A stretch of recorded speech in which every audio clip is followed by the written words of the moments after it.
I'm going to, I'll 3, 2, 1, and then and I'll introduce you. So,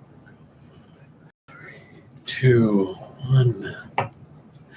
Good morning, everybody. Thank you for coming and hanging out with us here a little bit. My name is Peter Galt, and you're here on the 24/7 WPL Facebook stream and the 24/7 WPL Live YouTube channel stream. And today on Who Are You, we're actually here with Lisa Efflandt, Changing Perceptions, LLC. Lisa, what do you do? I am a hypnotherapist and a motivational speaker. And I help people to, how I explain it is I help people to help their mind talk speak a little nicer. Mind talk? Our mind talk, our subconscious that tells us that we will fail. Our subconscious that makes us create self-sabotage. All of the mind talk that comes up when we're trying to accomplish something, move forward, change something, see why something's occurring, those types of things, we go down and we kind of dig into the nitty-gritty and change the way that talks to us. Cool. All right. So now, okay, that's cool. But how on earth did you get here? What brought you to this line of work? My own life traumas, life events, life struggles that I was facing throughout life, whether it be addictions, not my own personal addictions, but loved ones that came with them and that I grew up around, traumas during childhood and the loss of a child, loss of a husband. And then after my husband passed away, I fell in love with a family who was struggling. And through all of it and different types of counselings that I had attended with them and gone to groups with them and for myself as well, I found that there seemed to be something missing. No matter how hard they tried, no matter how much they cared, how hard they worked, they would get to a certain level and something inside of their mind said, you'll never do this. You're not going to be able to do this. You're not good enough at this. You'll never be better. And it didn't seem to matter because I've seen their tears. I've seen them struggle. I saw the battle. And it wasn't a matter of not caring or not wanting to, which is what we're usually told. It was something in their mind told them they couldn't. And there was a lot of self-sabotage taking place.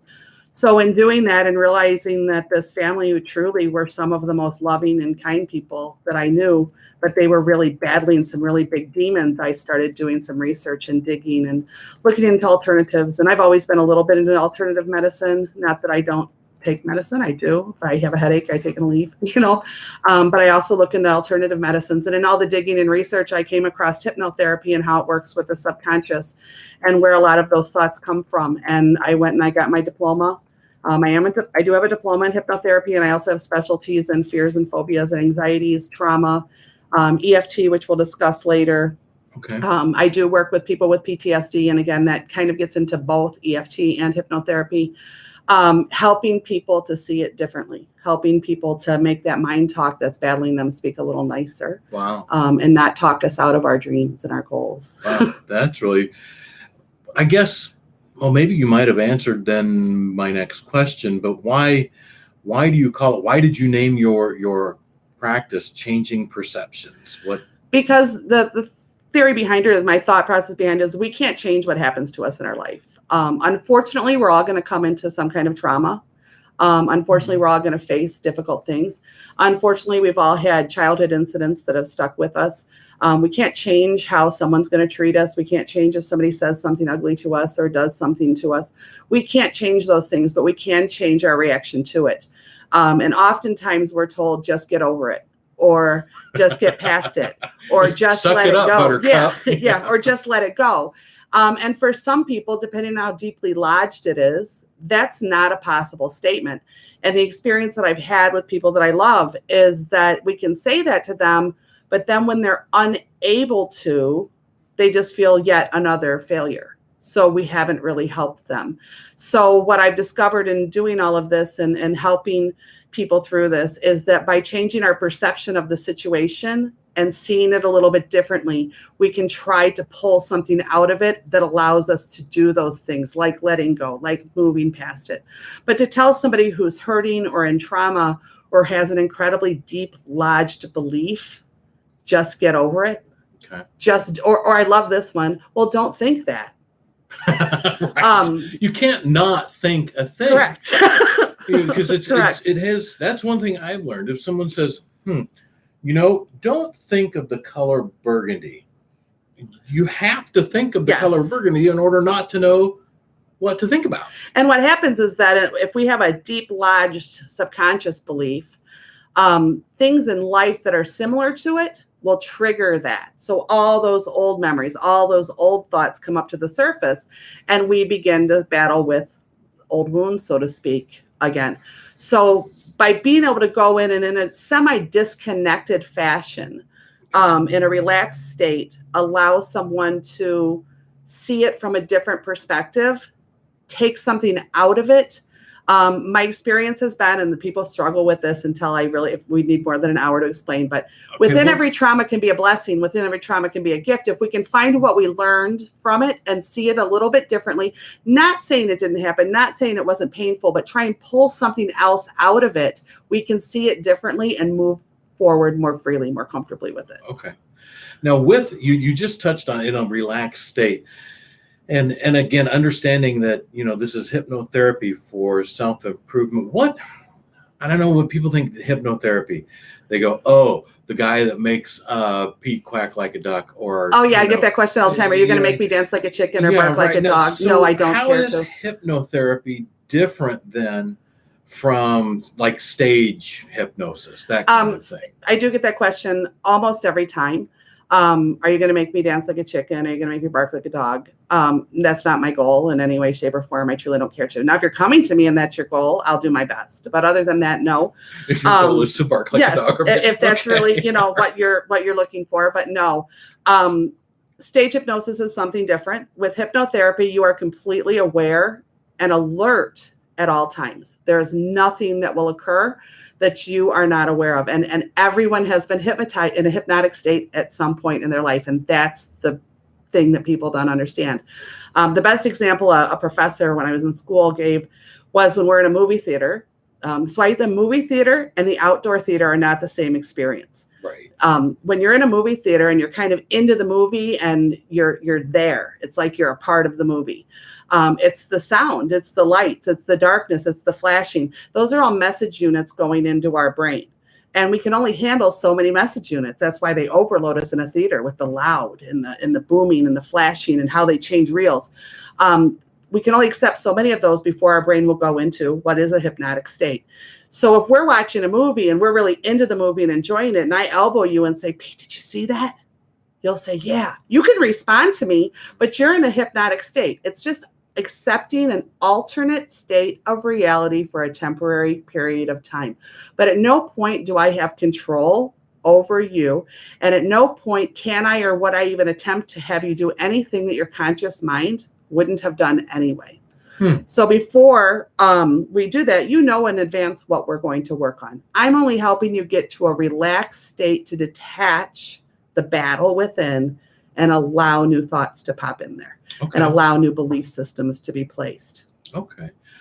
Well, then, given all that and what you do and how you help people get there. Oh, by the way, Don, how you doing? See you out there. Said hey. And by the way, Don, or anyone else who happens to join us, if you wind up with questions as Lisa and I are talking here that you'd like to pose to Lisa, just click them in. I'll share them with her and we can answer them for you. You're more than welcome to do that. But getting back to what you've just covered kind of poses another question then, okay, which is in looking at all that, knowing that really there's nothing that would happen that I would not naturally do anyway or be inclined to do anyway through my own conscious mind. Anyone who comes to visit you, what is the most important thing that someone can do before they come to see you? Like, is there any prep they have to do? Is there any kind of like premeditation or what do they need to do? My statement to that people are usually surprised with is be aware of your own BS. You have to realize that the majority of our life and the majority of our struggle is our reaction to events. Okay. And that oftentimes we get locked in a cycle where we even self-sabotage. We can become addicted to drama. We can become addicted to victimhood. We can become addicted to those things to where our reactions to situations are bringing more of it and bringing more of it and bringing more of it. So we have to become aware that what we're doing with ourselves and how we're reacting to things is not working. We can't change the people around us. And as much as we may love someone, we cannot make them change a behavior. But we can change our reaction to it. We can take our part in it. We can accept our role in it and accept that we are aware of our own BS that's bringing a lot of these things to us. And then consciously say, you know what, these are behaviors I don't know how to change. These are behaviors I'm struggling with. This is a constant Ferris wheel that I'm on, where I'm going round and round in the same thing. And I'm willing to look at the truth. Do you find, though, for a lot of people, that being aware of your own BS is scary? Yeah, scary and difficult. Yes. I mean, that would require, I will say this, I am very comfortable with who I am. I kind of like me, but I'm also very well aware of my own crap.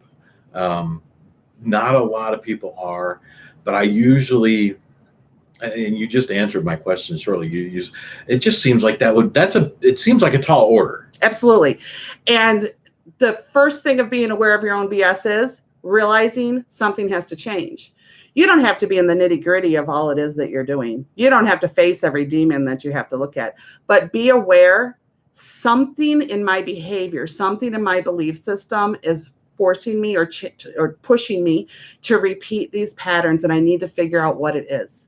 That's it. It doesn't have to be you don't come in and throw yourself at my feet and say, please, right, I'm a horrible human being. That's not it at all. Please. Because the truth is, a lot of us aren't even aware of what our BS is. Well, and Don actually made a statement. He in joining the conversation here, Don says it's much easier to be aware of others' BS. Appreciate we have to be honest with ourselves. Correct. And listen to others who care about us. That can be really hard to do. Absolutely. And I do deal with some people who are post-sobriety, dealing with addictions and guilt and things like that. And it is very hard to do. And like I said, I'm not saying you have to come in and throw all your demons on the desk and say, here they are, and I'm a horrible human being. I'm just saying, by being aware of your own BS, it means I'm aware that something in my life is repeating the cycle, and the way I'm reacting to it is not promoting the life that I want. And then together we get down to, where is that coming from? What is that subconscious belief that's pushing you there? What are you afraid to see? But we're able to do it in a disconnected way. I don't judge. I've had some psychologist friends not necessarily agree with my approach. I don't judge. Well, we were taught in school that you're supposed to kind of one up. You're supposed to feel superior and make them feel that you're superior in an area, or that you're very knowledgeable. Figure? Yes. Okay. I don't do that. I throw my own skeletons on the table if they're appropriate to allow someone to see that I do resonate with them. I happen to be educated in a heart passion in a field that is beneficial in this area. The one-upping, my excuse for that, or my example for that usually is when I go to my mechanic, he knows more about my vehicle than I do. That's his passion. That's his draw. I know if my key turns and my car doesn't start, I have a problem. So when I go to my mechanic, I don't want him to down talk me or guilt me or make me feel stupid or wrong. I just want him to shoot it straight. This is your specialty. Yeah. You're really good at it. And I need you to help me with this, because this is the problem in my life. And I don't see what I do as any different. I've made my own set of mistakes in life. I have my own regrets. I have my own demons that I have to battle. I don't believe in judging anyone. So the first thing I usually say is, in this office, in these four walls, society does not exist. So in other words, the titles, societies put titles on people, whether it be mother, father, student, good athlete, good student, bad student, good person, bad person, all these choices, and there's all these titles. And if we really stopped and looked at what society expects of us, it's impossible. That's really interesting. I mean, wow, because you've said two things that really kind of struck a chord here. Number one, you said when people come to talk with you, there's no judgment. Correct. There's none of this. They're not coming to supplicate themselves in front of you. The whole "I'm not worthy" thing. And number two, society doesn't exist. Based on that, what can someone expect from like a first session with you? I mean, they're going to address and be aware of and acknowledge their own BS, their own bullshit. There, what can they expect though when they come and actually sit down then? What When somebody happens books there? an appointment, I send them an email which has a questionnaire. It's a life history questionnaire. It's about 8 pages long. Wow. It kind of gets into depth, and I tell them when I'm sending it to them, do not answer it like the self-help book told you you should answer it. Answer it how you truly feel and see it.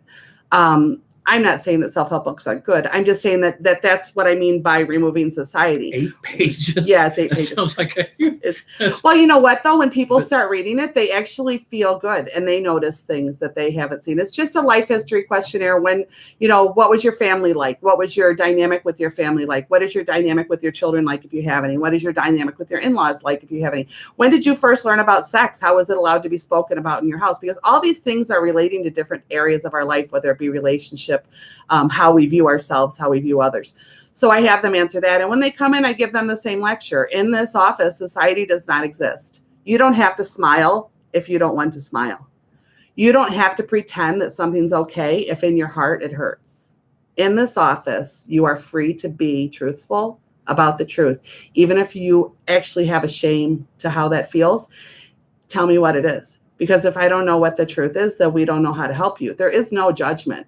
And my personal experience and belief is that because our society says, smile through it, fake it till you make it, and we're burying all these things, we're making people feel wrong for having what is true human emotion or true human reaction to trauma or to situations or to life.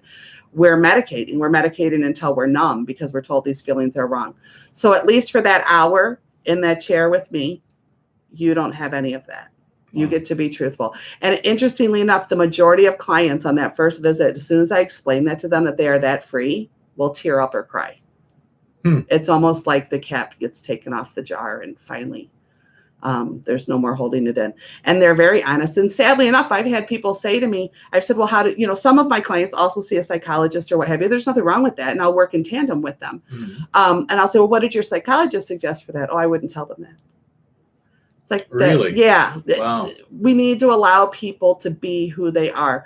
We're so quick to judge, diagnose, put a title on, and make people feel like something's wrong. Instantly saying everything is a mental illness. I'm not saying mental illness don't exist. Don't mistake that. But I'm saying it's a very quick response. So people are afraid to say, you know what, when this happens, this is how I feel, or I feel angry, or, oh, I wanted to lash out. Maybe those are not appropriate reactions, but you're an appropriate person because you didn't. The fact that you feel like you should, or you feel like you want to, is a normal human response to something that we need to look at. The fact that you didn't makes you a good person. And if you did, okay, the fact that you're sitting here realizing that you shouldn't have, so there's something to fix, you're still a good person. You're still looking for that way to go. Here's something interesting. Bill has chimed in. Hi, Don, Bill. by the way, Don, you're right. We need truth tellers. That is a tough thing. I'm a no BS girl. People either love it or hate it, and I'm okay with that. I'm okay either way. That's okay. Bill actually says, we believe our BS will eventually be right. Yes. Only takes one time to ingrain that belief even more. Think they call it insanity. Yes. Yes, repeating the same pattern that does not work over and over again. Right. And because sometimes it's more comfortable to believe our own BS. But the truth is that the majority of us, in the core of us, know it's wrong. And we're just looking for that out. We're looking for that thing that says that we don't have to. And it causes anxiety. It causes depression. It causes all these other things. And the truth is that it's very uncomfortable sometimes to face our own BS. And until the life or the situation repeating becomes more uncomfortable than that, most people won't go to find the help. And a lot of that, from my experience in talking to people, is that they're afraid to admit those true feelings, those true thoughts that come into their head, afraid to be diagnosed with something terrible, or afraid to be medicated instantly as though there's something wrong. I'm not saying that I haven't seen people that it's outside my spectrum, so to speak, to handle, but I have really great people to refer them to that can help them. But that is not the majority. You're not like the med subscriber. No, I am not a psychologist. I am a hypnotherapist. My life experience has given me a lot of psychology understanding and the way the mind works. And I'm one of those people, like when somebody challenges me on something or really goes to battle with me, I'm not the first one to get mad. I'm usually thinking, what makes you tick?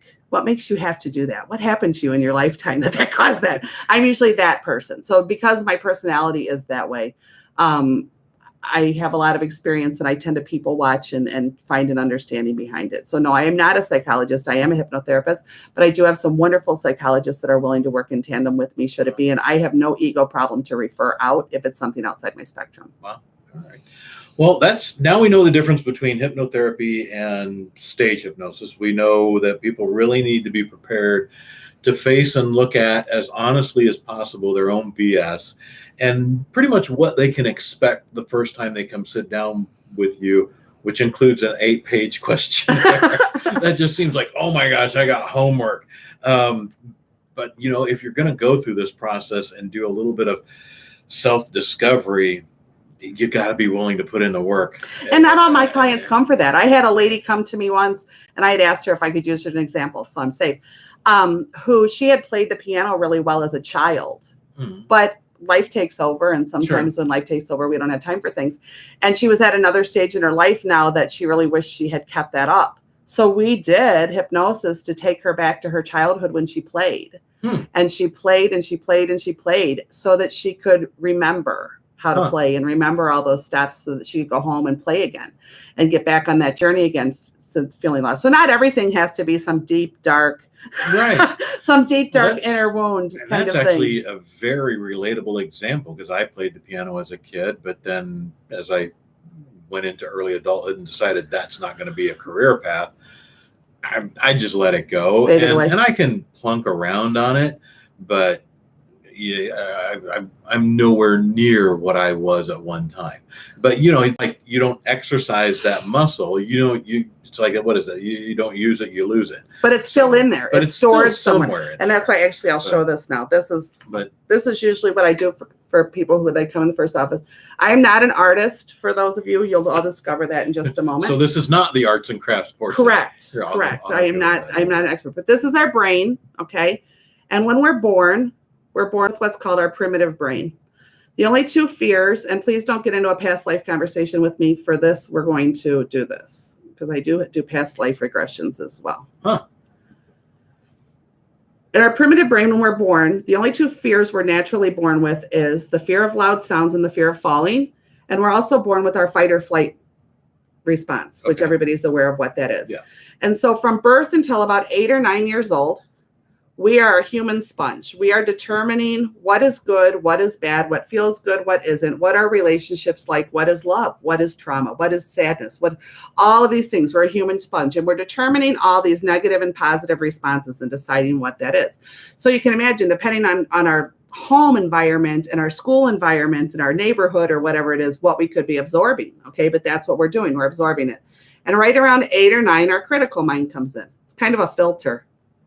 And then this is our conscious mind, and that's what we think with now that screws us up and makes our decisions. It doesn't always screw us up, but that is a lot of where our decisions get made, and it screws us up because we're trying to do something or we think we're going to do something and then we don't. So what happens is, though, say you get excited to go do something, you're going to accomplish something. I'm going to put on a new show and it's going to be great and I know I can do it and it's really outside the box or whatever it is you're going to choose to do. Right. And you go to prepare it and you're really excited, but then all of a sudden you're like, what if it doesn't happen? What if people don't like me? What if they don't like this topic? that mind talk that comes in. That's filtering up from here. Somewhere down here in this time of our life, somebody told us we weren't good enough. We weren't going to look good. Like to me, telling you today, being on film was like, oh my God, seriously, don't let me see myself. Right. And you can't. Right. So somebody in our life told us we weren't good enough or something's triggering something down here. So through hypnotherapy, the message units that I was talking about, is we overload this part with message units, not as scary as it sounds, and we get you into a relaxed state so that now your adult, wiser self who wants to make those decisions, we can drop in and change some of these negatives to positives. And in some cases, like addictions and bad behaviors, we're going to change a positive to a negative. Because if we've determined that alcohol or drugs or sex or gambling or whatever it is a good coping skill because that's what we absorbed, well, we need to go in and refigure that and say, no, we don't want that to be a positive anymore to us. We want to change it. So we can drop those in. The key is I will never drop in anything you're not aware of ahead of time. We have a discussion ahead of time about what those things are, what your beliefs are, what is your terminology for it, how do you see it. Everything is about you and how you see things. It has nothing to do with me. So at no point during this process, again, this is when you're in the movie theater.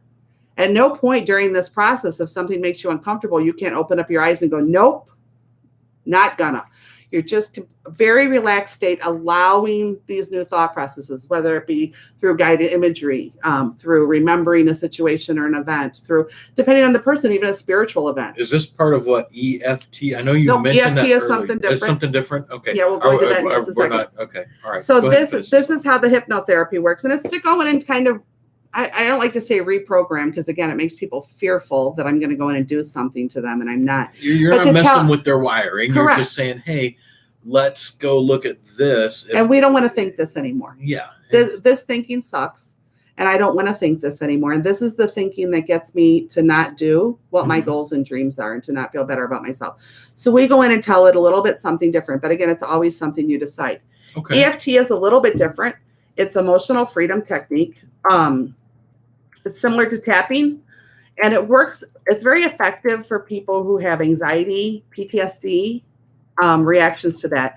Because what happens is that in a trauma or in a traumatizing event, the first thing we do, and people don't realize is you go and you jar. You kind of stop for a second. It's the very first response we have. Depending on the level of trauma or how ingrained or how shocking that was to stop your system, we all have this electrical system flowing through our body. Mm-hmm. And for those of you that want to challenge me on that, you need to call up and explain to me what the EKG machine is reading. So it's these electrical currents that are going through our body. And when the trauma happens and we do that jar, that can stop.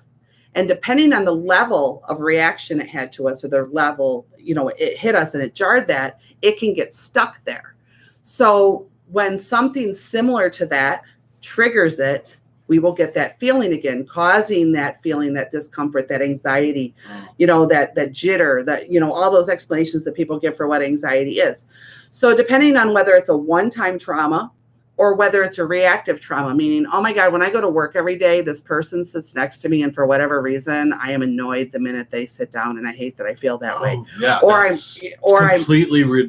not that is, but on the work many, many years ago, I was going to work at a place where on the way to work, I would actually literally have to pull over because I would become so nauseous. The closer I get, I'd start throwing up. I have to pull over the side of the road because I just didn't want to be there. It was making me sick. And what's happening is that it's jarring something in that system that's triggering something new. So now, one of the things that we've actually got quite a few comments, I want to share them with you.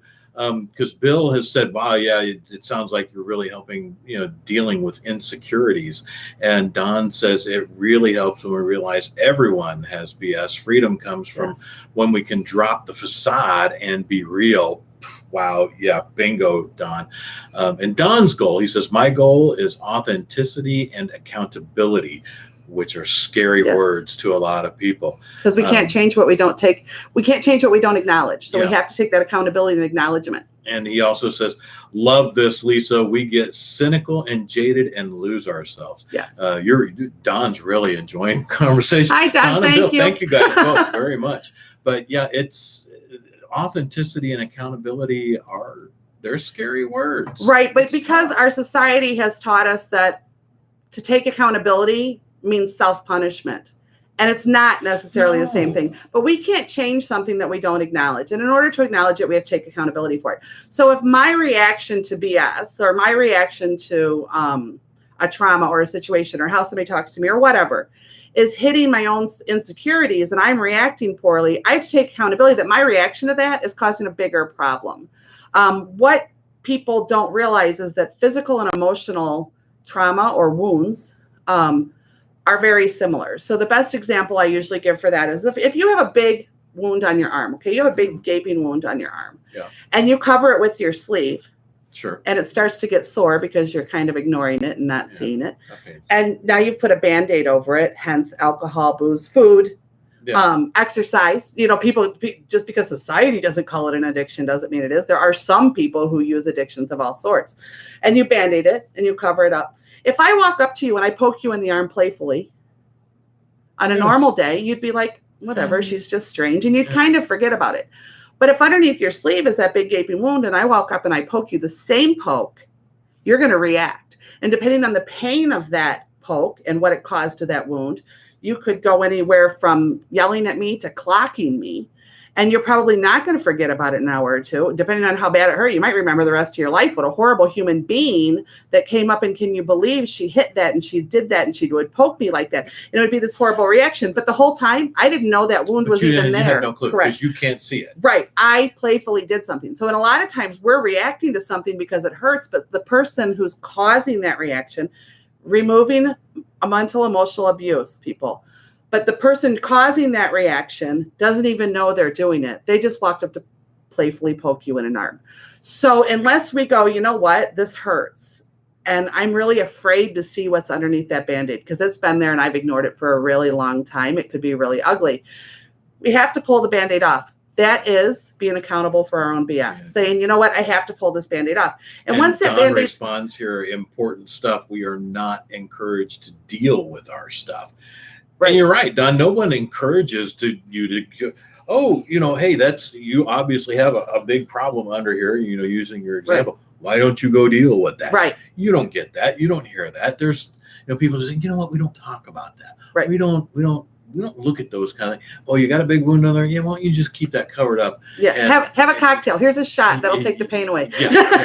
Just keep ignoring it. Hey, right. Pete, have a Twinkie. And usually people do that because it's surprising how many people are uncomfortable because you're uncomfortable. In other words, your discomfort or your vulnerability to be able to voice your uncomfortable moment in time makes them uncomfortable because then they might have to see it. Hence, a lot of the people with addiction who become sober lose all their friends and much of their family, if their family is part of the addiction, because, oh my God, that's going to make me face my own crap.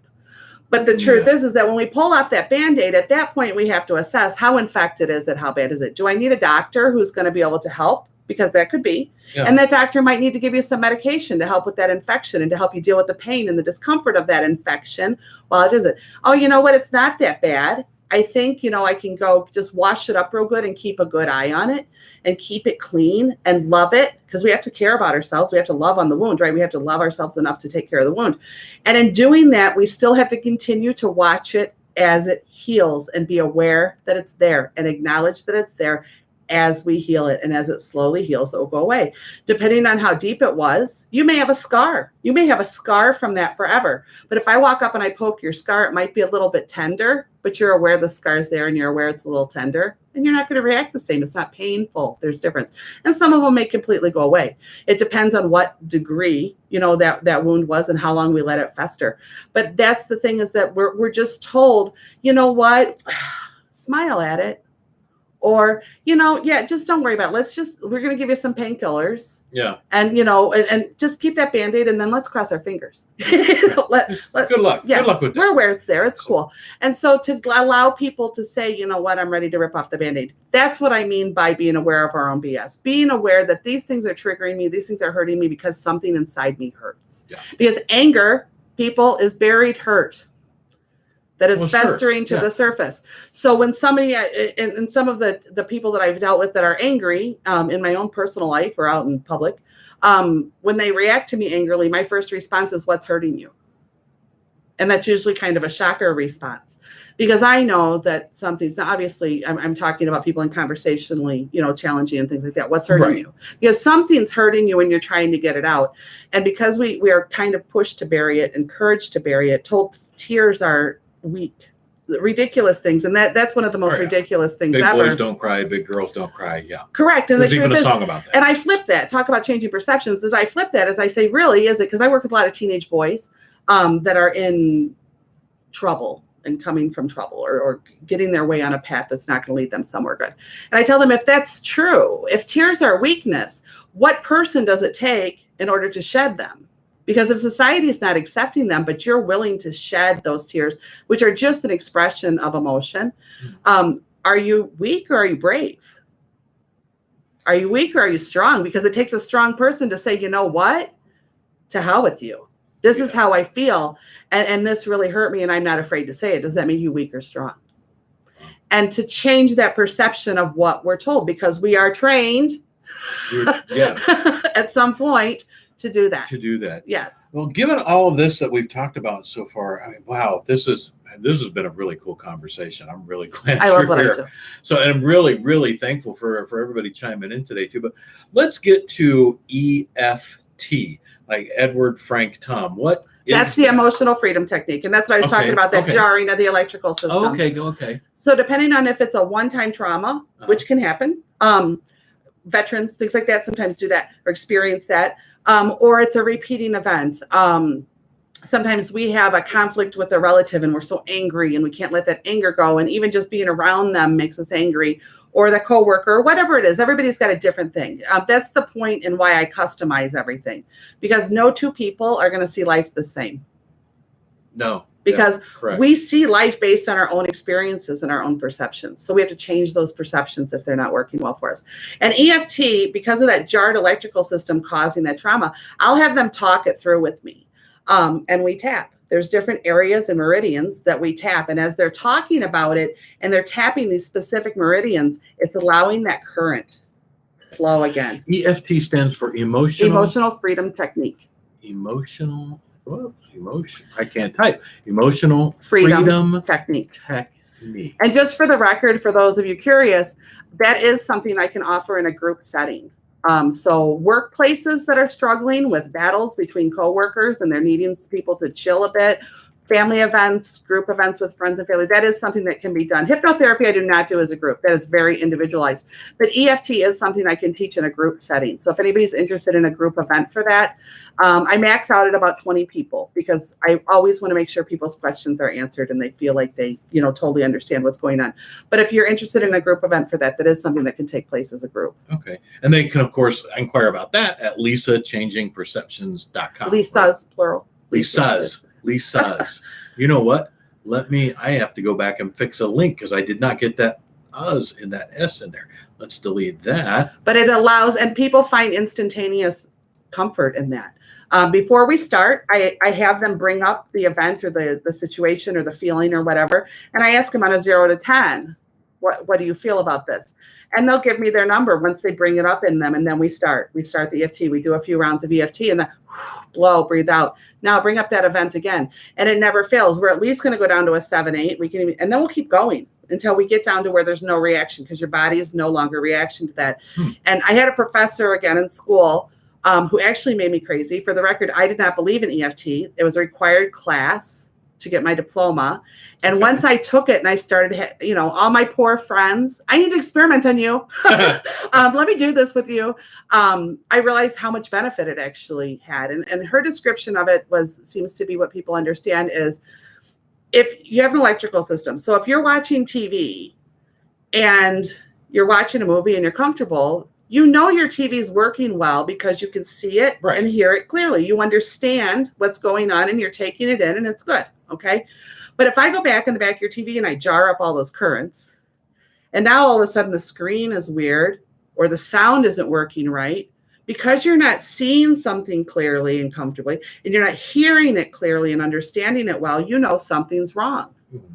The electrical currents have been ajar. So you're not seeing and hearing and understanding correctly. Huh. But if we go in and we fix those and get that electricity flowing through the TV again correctly, so that it's allowed to flow and not getting screwed up, we can again see it clearly, hear it clearly, and understand more clearly what's going on around us. Wow. And the electrical system in your body after trauma or experience, whether it be a one-time trauma event or whether it be a repeating behavior, that electrical current is the same. It will jar us and create us not to be able to see things clearly, hear things clearly, or understand them clearly, because we're only reacting to the jarred energy. Wow. And EFT with the tapping with specific meridians and working through and talking about that event as we do that allows that current to flow again. And people can feel more physically comfortable almost right away. Wow, that's amazing. This has been just such a cool conversation. Thank you very much. Now, I love because this is, in addition of who are you, what other areas are you passionate about? What drives you to work, to do what you do? What other areas do you enjoy being involved in? One of the things that I've done the last few years through a couple of the local high schools is I work with children that come from Family environments that don't necessarily teach appropriate coping skills, that don't, maybe a family environment that maybe doesn't have the appropriate coping skills to offer. And they're struggling, whether it be with life choices, grades, drugs, whatever it is. And I go in and I help them to see things a little bit differently, to offer them tools and coping skills. The first thing I tell them when I go in there is you're not forced to do anything. I'm not here to tell you have to do or be anything. You're your own person. And we have to meet them at their level, because they're tired of being told what to do. I'm just offering tools to see it differently. And I have different techniques and tools that I use with them to show them in a roundabout way that the choices and the steps that they're making aren't getting them to their goal. And it's not going to, and where it's heading instead with that.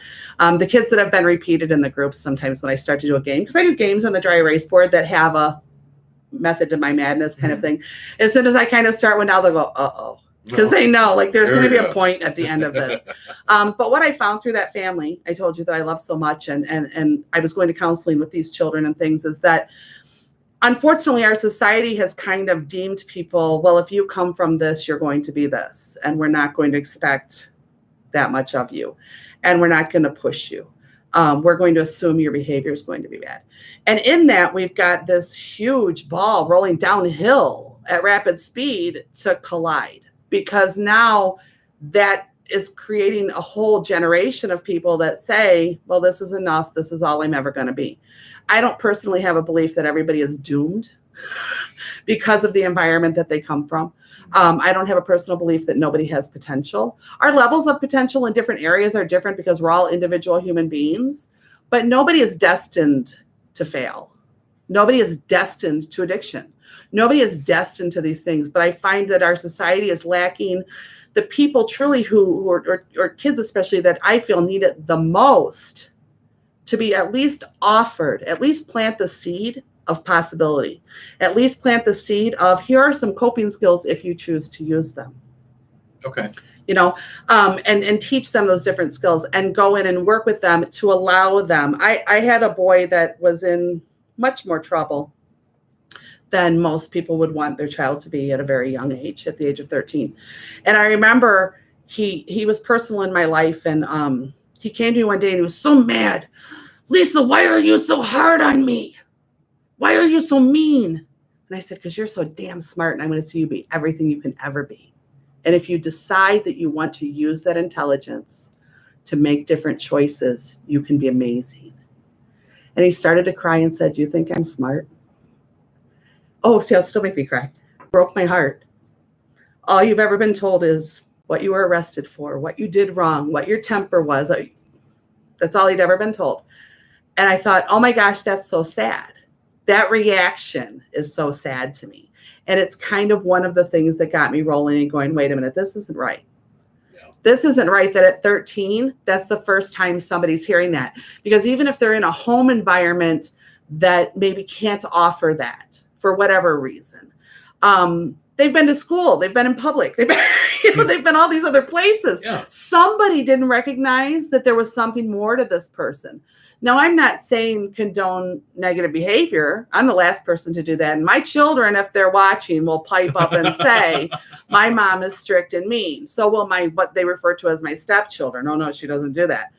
But the point is that those negative behaviors are there for a reason. And they need to understand there's a consequence to those, but there's also an alternative. And what we tend to do is either, why bother? Just let them go. It's what they're going to do. And we don't show them any kind of difference or consequence to it. We just don't bother. Or we only give them a consequence, but we don't offer them an alternative. Because oftentimes I talk to some of these kids, well, why are you doing that? Like, what else am I supposed to do? And nobody's ever told them. Right, because nobody's offered it. They haven't been exposed to that in their environment. Some of the kids' grades are a big deal. And I'll sit down and go, okay, what would you like your grades to be? And one of the kids said, well, I'm failing all my classes. I said, okay, well, what's your goal for this school year? Well, to pass all my classes. Okay, what is passing to you? What is passing to you that feels good? And that, well, I'd like to get all C's and maybe a B or two. And I'm like, okay, tell me what your day is and tell me what you're doing. And they did. And then we sat down and went, okay, what if we do this instead? What if we try this? And I always tell them, just promise me you'll try for 2 or 3 weeks, and then you can say I'm crazy. That's fine. But try these things to change those habits and behaviors. And somebody actually piped up in the group and said, well, remember a D- is passing. I didn't tell this child they had to get C's and B's. No, I asked them what they wanted, what feels yeah. good about you. And that's what they chose to. But because of their background, their past choices, and because of the environment that they happen to come from, the assumption was just pass them and get them out of school. And I find that over and over and over again. And to me, it's like, you know what? If that's your choice, that's your choice. And this is where that choice is leading you. Godspeed, whatever you choose to do. But if it's not your choice, here are some alternatives, and we're not offering those. Right. So, wow, that's absolutely amazing. And that is sad that the kid was 13 and no one ever said, hey, you're pretty smart. Yes. Pretty sharp. And that's why I'm hard on you. You know, there's a reason why they call it evil genius. You know, people who do things that aren't the best things to do are generally really, really smart folks. Let's just get them to apply it in a more positive sort of way. Or at minimum, offer that seed. Yeah. And that's where a lot of people talk to me and they go, but that kid's not going to do that. And I did have somebody when I went on this venture say, what are you going to talk to 100 kids? What, maybe you're going to change one? Big deal. You need to look at the bigger picture. And I'm like, what do you mean big deal? Because you don't know what that one kid could do or accomplish.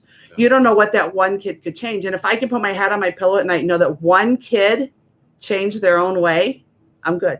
Wow, that's awesome. Lisa, if schools, let alone individuals who may, or groups who may want to reach out and work with you in the hypnotherapy and other services that you offer, but schools who actually say, we caught you on Who Are You, or maybe someone shared this out with the school that you're working with, and said, wow, we really should get Lisa in here to talk to our kids. Do they just need to go to lisaschangingperceptions.com? Yes, there's a contact me tab, and if they send that, it'll come directly to me, and I check my email multiple times a day. Okay, so Lisa's LISAS changing perceptions with an S.com. Go there, get there. Lisa, we have just a few minutes. Is there anything you'd like to share in parting, or saying, a little bit of a summary, or just a final thought here you'd like to share? Just if anybody gets anything out of this today, you aren't what you think you are. You don't have to live how you feel you're stuck. You're not stuck. There's alternatives. Whether it be me or whether it be another type of alternative, you don't have to quit. You are not what you've been told. You are not doomed. We all have our opportunity. And yes, that little boy, as far as good and evil, it's funny because one day I looked at him, I said, and I did, and this is not recommended for the record. I said, if you used your intelligence for good instead of evil, you could do everything. So yeah, I get that theory, and that's an emotional state in being in a household, but it is true. We all have our ability to change. We all have our ability to see things a little bit differently. We all have the ability to forgive. That's a really big struggle for many people, is forgiveness and a new understanding of forgiveness. But regardless of whether it's we could probably do a whole hour on that by itself. Yes, absolutely. Whether it be one tiny step or you decide you're going to run the marathon, nothing is going to change in life until you take one. Yeah. It's just the way it is. And for all of those who walk around and don't encourage people to be a little bit better, or offer a listening ear to somebody because you've decided they aren't worthy or they are going to be something, you could be changing a life with a hello. You could be changing a life with saying, are you okay? How are you? There are more people in this world than people realize that don't hear those things. How are you? Here's the worst. They might hear the words. I mean, from people who actually want to hear the answer. Our society has become very common. Hi, how are you? Hey, how are you? We don't really care. No. We don't want to listen. What you're looking for is fine. Yes. Or like my mom teases me because she's like, you're the only person who I ever hear say fine and dandy. Right. So, I happen to be both. So right. But there's some people that, if you see somebody struggling, or you see somebody making poor choices, even if you don't agree with those choices, if you have the moment and you truly care to listen, hi, how are you? Yeah. And then care to listen. So everybody, from Lisa Efflandt. Yep. Lisa Efflandt, right. Changing Perceptions LLC, or lisaschangingperceptions.com. Hi, How are you? And who are you? Yes. If you'd like to come and join me here, we actually stream live from McHenry, Illinois, far northwest suburbs of Chicagoland.